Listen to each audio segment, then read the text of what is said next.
The night pressed heavy on the valley, silent but restless. As James Carter said, "Something stirs in the storm." His voice broke the hush while lightning veins split the clouds, leaving faint silver scars in the sky. The air smelled of charged iron, and each breath carried a prickling weight. Emily Rhodes said, "It feels alive, James, like it's watching us." She shivered under her long coat, her eyes tracing the horizon, where rolling thunder seemed to crawl closer. A sudden eerie glow flickered low above the fields, a sphere drifting in silence. James whispered, "Ball lightning. Impossible." Yet the orb danced freely, humming faintly like a chorus from another world. The glow painted his face in ghostly light, pulling him closer against reason. Emily clutched his arm, whispering, "Don't go nearer, it's not meant for us." But James' obsession stirred. The mystery had revealed itself, and there would be no turning back. The valley breathed with a strange rhythm as thunder rolled overhead, masking Emily's trembling words. Emily said, "People vanish chasing lights like these." Her fear pressed hard, but James' eyes held only wonder. He replied, "Vanishing means nothing, truth remains." The storm's energy seemed to bend toward the orb, grass bowing unnaturally in its pull. Emily's mind swirled with warnings, yet James' heart raced with a calling he had waited for all his life. She whispered, "Your obsession will destroy you," and he barely heard her, drawn closer to the glow. Lightning crashed again, a sharp illumination across their tense figures, casting them as two souls divided by fate. The night had become more than weather, it was a stage for something ancient, unexplainable, and waiting to reveal its secrets. James' boots sank into wet earth as the orb drifted nearer, humming like unseen wires. He whispered, "It's alive, Emily, breathing with the storm." She shook her head, fear flooding her voice. Emily said, "It's death wearing light." His obsession blazed hotter, every sense wrapped in awe. The orb pulsed, casting long shadows that stretched and broke like veins on the land. Rain slicked his face as he leaned forward, captivated. Emily pulled at his coat, desperate. "James, stop. This isn't discovery, it's doom." Her pleas were drowned in the storm, and the light's silent song. The scene was neither miracle nor terror, but both, threading a line that no one sane should ever cross. A sudden surge from the orb cracked the silence with an unnatural pop, scattering sparks like molten stars across the field. Emily screamed, "It wants to consume us!" Her terror echoed raw against the thunder. James stood transfixed, every nerve locked in reverence. He murmured, "It's not a threat, it's knowledge, pure energy bound in form." Sparks fizzled against his coat, leaving glowing trails before vanishing. The storm bent closer, clouds curling like fingers above. Emily's sob carried into the void, powerless to break James' obsession. For him, the danger was nothing compared to the truth shimmering before him. For her, it was the edge of a nightmare given shape. The orb hovered higher, its glow rippling through the storm like a second sun, in midnight's grasp. James said, "This is the threshold, Emily, the world hiding behind the world." His words burned with devotion. Emily shook, tears streaking with rain, saying, "It will take you, it doesn't care what truth you seek." The air vibrated with strange resonance, pulling grass and rain in spirals around them. James' heart thumped like a drum in battle, each beat syncing with the orb's pulse. He stepped forward once more, chasing something only he believed in, while Emily collapsed to her knees, pleading, "Please, don't." Above them, the storm split wide, unveiling a theater for the impossible. The morning came heavy with mist, veiling the valley in a pale shroud. As James Carter brushed damp soil from an old journal he uncovered in the ruins of a forgotten barn. He whispered, "Someone recorded it long before us." His voice carried awe into the silence. Emily Rhodes stood behind, uneasy, her arms crossed against the chill. She said, "Some things are buried for a reason." James' fingers traced sketches of spheres of light drawn with shaky hands. Each line felt alive, pulling him deeper. Emily leaned closer, her eyes full of doubt, but shadowed by fear. "If they saw it too, why did they hide it?" she asked. James replied, because truth terrifies those who cannot grasp it. Thunder rumbled faintly again, though the storm had passed, a reminder that the phenomenon lingered in echoes. The past was speaking, and James was listening. Emily's patience frayed as she paced the creaking floorboards. She said, "You're chasing ghosts, James, not answers." He looked up from the faded journal, his eyes burning with defiance. James replied, "Ghosts are fragments of truth the living ignored." His words echoed against damp walls. Emily knelt, her hand brushing the fragile pages. "These warnings aren't theories. They're cries for survival," she muttered. The ink spoke of storms, lights, and vanishing witnesses, notes scratched in desperation. James traced a trembling line of text aloud. "The light will come again." Emily's face paled, her whisper almost breaking, "and it will take you with it." The barn groaned in wind, as though remembering voices long gone. Their fragile debate revealed more than pages. It revealed their divide, widening with every passing word. Later, inside the town's neglected library, dust thickened the air as James pulled heavy tomes from shelves. He murmured, "The phenomenon leaves trails, everywhere, if one dares to see." Emily trailed behind, whispering, "Trails that end in graves." Her voice shook but softened in the silence. James flipped open brittle records, diagrams of unexplained fires, spheres of light traced in margins. His pulse raced, his hands trembling. Emily's tone cut sharp. "Why?" "Obsession blinds, James." He replied, "Obsession uncovers what fear buries." A shadow moved between shelves. An older man watching, his face carved by caution. He muttered, "Leave the lights alone before they take more than answers." The words chilled them, but James' eyes gleamed brighter. The stranger's warning was more than dismissal. It was knowledge, and James knew he had found another thread. The stranger stepped closer, his cane striking wood, as he spoke with bitterness. He said, "I've seen lights devour more than land, they consume the soul." His warning vibrated with lived scars. James, undeterred, replied, "Then you've seen truth more clearly than most." Emily grabbed James' sleeve, pleading softly, "Don't provoke him." The man's eyes glimmered with fear, masked as anger. "You're not the first seeker, and you won't be the last fool to disappear," he said.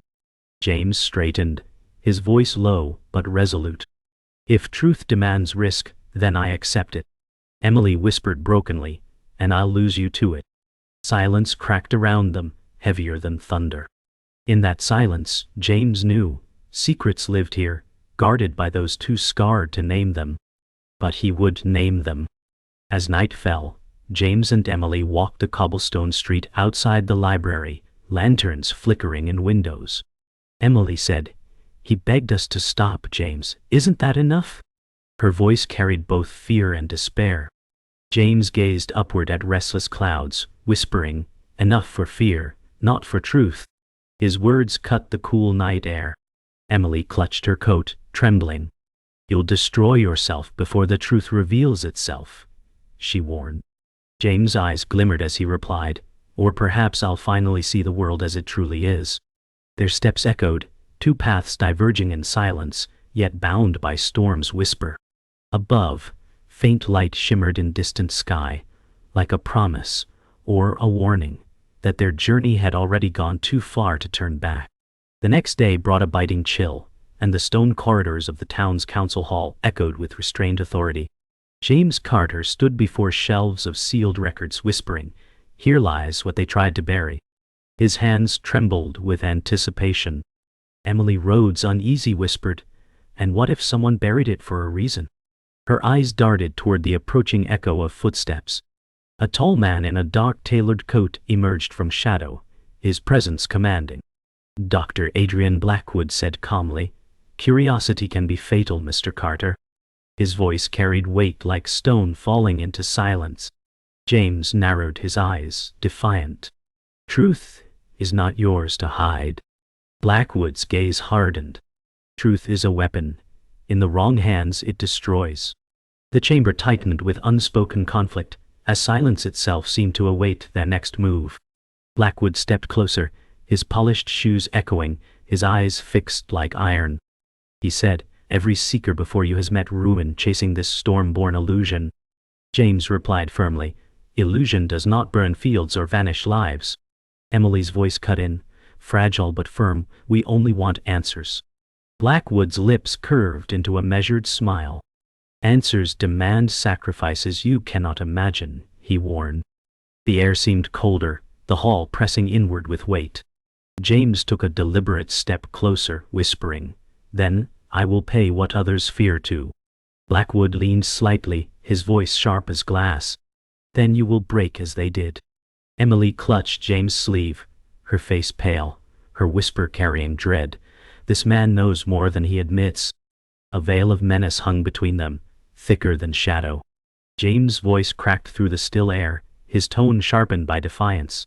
He said, "You fear the truth because it weakens your control."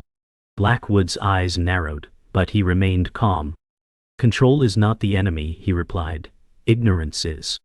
Emily stepped between them, desperate to diffuse. "What cost do you protect us from, Doctor?" she asked. Blackwood turned, his gaze hardening like ice. "Lives lost, sanity shattered, entire legacies consumed by fire and light." His voice quivered with restrained anger, betraying scars beneath the mask. James whispered, "Then you've seen it yourself." Silence deepened as Blackwood adjusted his coat, hiding his tremor. "I've endured more than you could fathom," he muttered.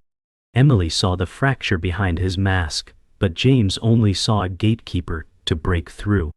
Blackwood turned toward the shelves, his hand brushing dust from a sealed file. He said, "Records exist, but they are not yours to see." James stepped forward sharply. "Knowledge belongs to all, not to prison walls." Blackwood snapped the file closed before James could reach. His voice lowered to a growl. "This knowledge consumed men stronger than you."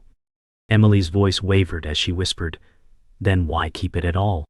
His eyes darkened. "Because destroying it would erase history, and history demands guardians." James clenched his fists, replying, "Guardians or tyrants, Doctor? Which are you?" The tension was thick, as though the walls themselves recoiled from the clash. For a moment, Blackwood's mask cracked, a flash of pain before the iron returned. The clash broke when Blackwood exhaled, his voice calm but edged. "You think truth is a beacon, but it is a firestorm. Chase it, and you will burn." James' eyes flared. "Better to burn in truth than rot in lies." Emily whispered, almost pleading, "James, he's warning us, not threatening us." Blackwood turned, his shadow long against the wall. "Warning or prophecy, it matters not. You've already stepped too far." He paused, his face etched in sorrow behind control. "When the light returns, remember this, no one escapes untouched." James' jaw tightened, his silence speaking louder than words. Emily's heart pounded, torn between fear and the unshakable draw of truth. The keeper of secrets had revealed himself, not by what he said, but by what he refused to admit. The rain returned with a cold persistence as James Carter and Emily Rhodes walked through the graveyard on the hill, marble stones jutting like broken teeth. James muttered, "These names are fragments of the same story." His voice carried weight as he traced the faded carving of a young boy's name, struck by lightning 50 years before. Emily whispered, "So many, James. It's not coincidence." Her tone was hushed with sorrow. From behind, an older woman approached, her coat clinging in the storm. Margaret Hale said softly, "You're searching where grief still breathes." Her voice was both broken and resolute. James turned sharply. "You knew them?" She nodded, eyes hollow with memory. "I lost more than you could imagine." The storm seemed to pause around her, as though grief itself commanded silence. Margaret's trembling hands brushed a cracked stone, her voice heavy. "My son was taken by the light, gone before my eyes as the storm swallowed him." James leaned in, his tone urgent, "Tell me everything." She shook her head, tears mixing with rain. "There's nothing left to tell, only loss that never leaves." Emily's heart clenched as she whispered, "You've carried this all alone." Margaret nodded faintly. "Others mocked, called me cursed, But I know what I saw. James' obsession burned brighter. Then you hold the key, he insisted. Her eyes flared with sudden anger. I hold nothing but pain. Lightning struck behind them, carving her grief into stark silhouette. For James, her story was evidence. For Margaret, it was a wound that never healed. As the storm raged, Margaret's voice softened into a trembling whisper. The night he died, the lights sang, like voices calling from the air. James' eyes widened, hunger in his stare. Singing? Patterns repeat through witnesses. Emily gripped his arm sharply. James, stop turning her grief into proof. Margaret looked between them, sorrow carved into every crease. You think I don't know obsession? I begged the storm to give him back. She pressed her hand against her chest, shaking. James whispered almost reverently, your suffering holds the truth I seek. Emily snapped, her suffering isn't your evidence. A silence fell, broken only by thunder. Margaret's grief was both wound and thread, binding her fate to theirs whether she wished it or not. From the graveyard's edge, a stranger emerged, tall and cloaked, his face obscured beneath a brimmed hat. His voice carried like smoke. The storm speaks only to those who dare listen. James turned sharply. Who are you? The man ignored the question, eyes gleaming with knowing. The lights are not random, they follow paths traced long before your time. Emily's skin prickled, her voice sharp. And what path do you walk? The man tilted his head, cryptic smile flickering. The one between warning and revelation. Margaret stepped back, whispering, he knows more than he should. James said firmly, then speak. The man's reply was slow, deliberate. When the light comes, don't follow its song, or you'll vanish like the rest. His words lingered like thunder rolling beyond sight. The cloaked man stepped closer, rain dripping from his hat brim, voice heavy with cryptic weight. Truth hides in echoes, buried not in records but in memory's scars. James asked sharply, why tell us this? The man's gaze pierced through the storm. Because you've already been chosen by it. Emily whispered in horror. Chosen by what?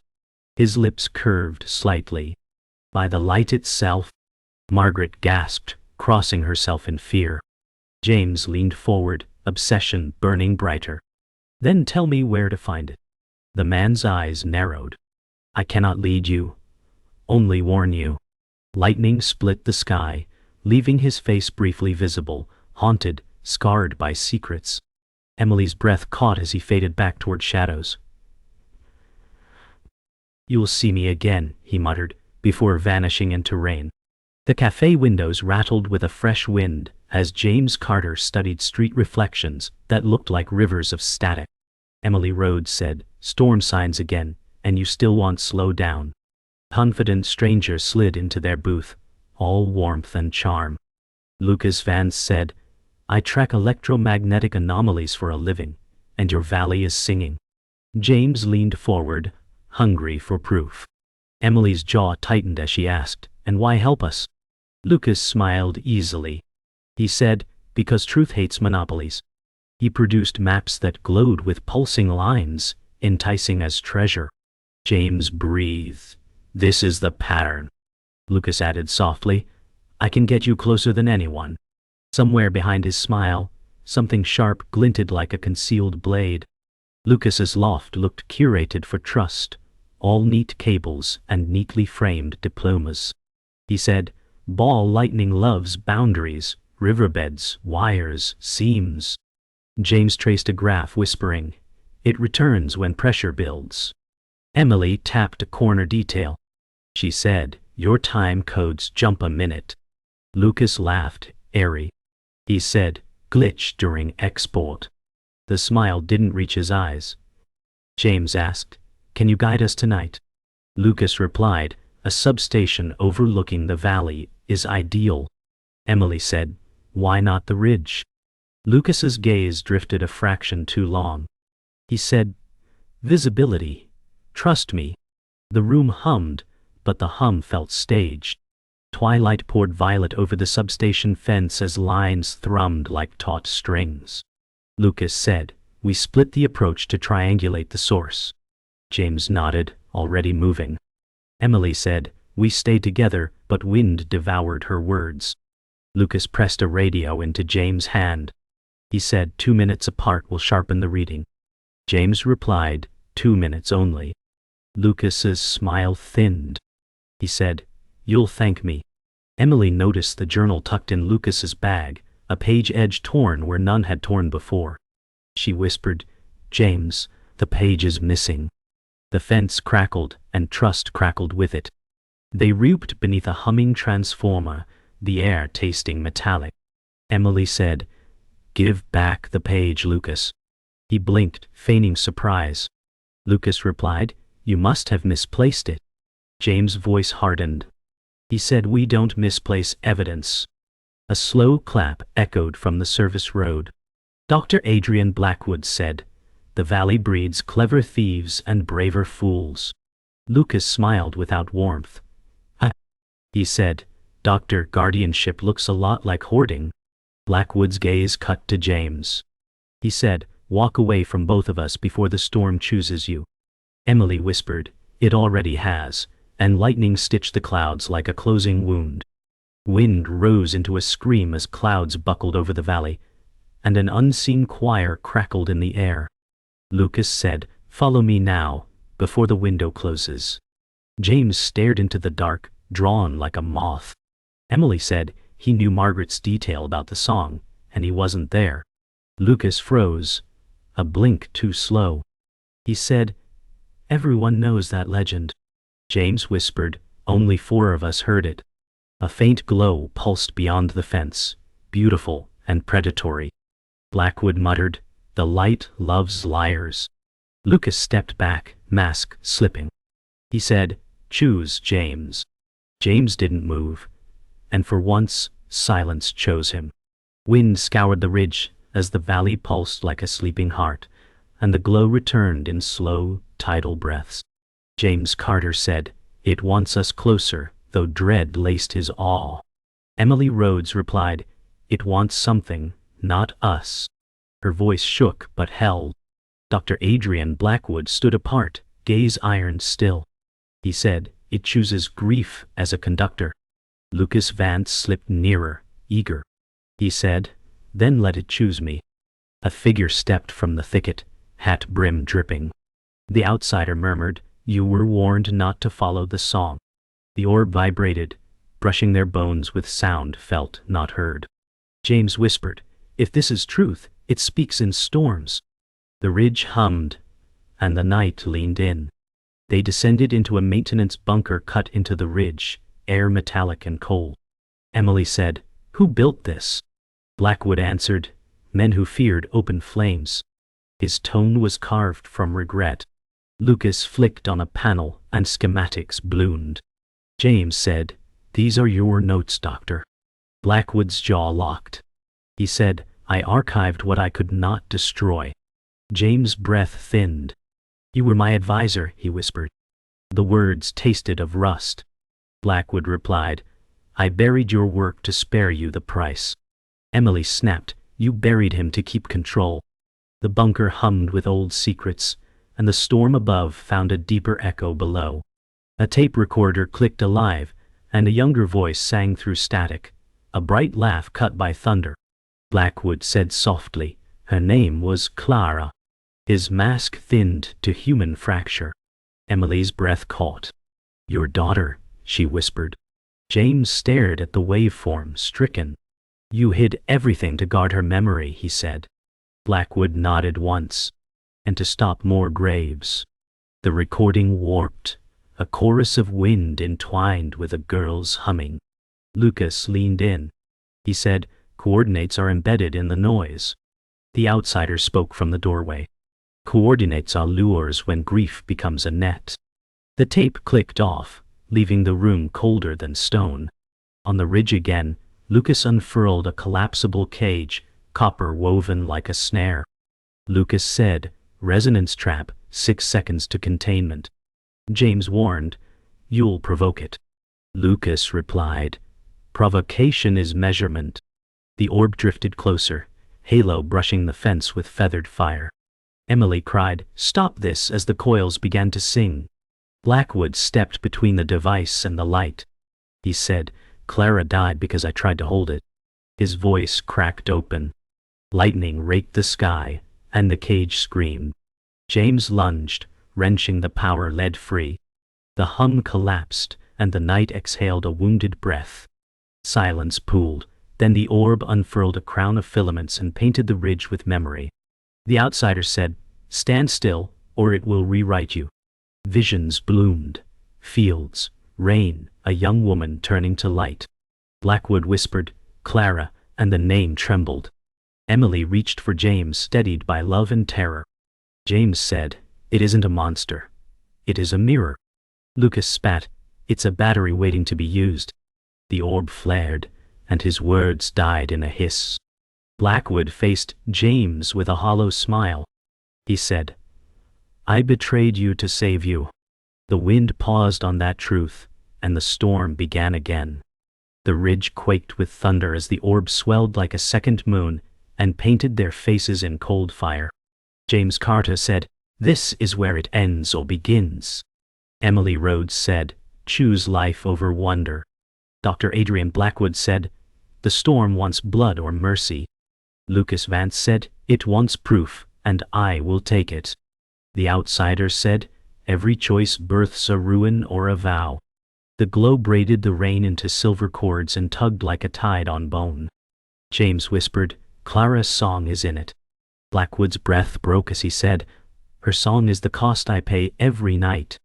Emily gripped James' arm and said, "Stand with me, not with it." The orb hummed higher, a choir of knives and lullabies. Lucas snapped open a second device, copper veins coiling like a hungry net as he lunged toward the glow. Emily said, "Don't you dare." He smiled thinly and said, "History crowns the bold, not the kind."